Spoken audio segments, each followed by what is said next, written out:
एकनाथ शिंदे यांनी महाराष्ट्राचं सरकार पाडलं, बेईमानी केली. त्यांच्या कार्यक्रमाला शरद पवारांनी नाही जायला पाहिजे.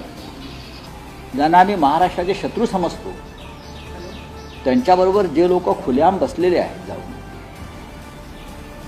तर त्यांना अशा प्रकारचे सन्मान आपल्या हातून देणं हे महाराष्ट्राच्या अस्मितेला आणि स्वाभिमानाला धक्का लावणार आहे.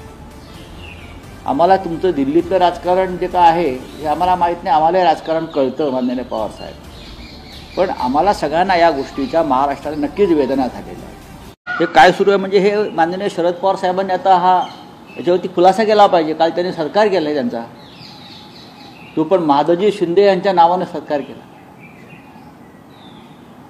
अमित शहाने उत्तर दिलं पाहिजे. देशद्रोहाचे आरोप असलेले लोक तुमच्या पक्षामध्ये, आता शिंदेचा पक्ष अमित शहांचाच पक्ष आहे, म्हणजे तुमच्या पक्षामध्ये येत आहेत. काल शरद पवार साहेबांनी शिंदेचा सत्कार केला नाही तर अमित शहांचा सत्कार केला असं मी मानतो. महाराष्ट्राचे तुकडे पाडणाऱ्या, महाराष्ट्राचा उद्योग पळवून देणाऱ्या अमित शहांचा सत्कार, ते प्रतीक म्हणजे एकनाथ शिंदे, त्यांचा सत्कार केला.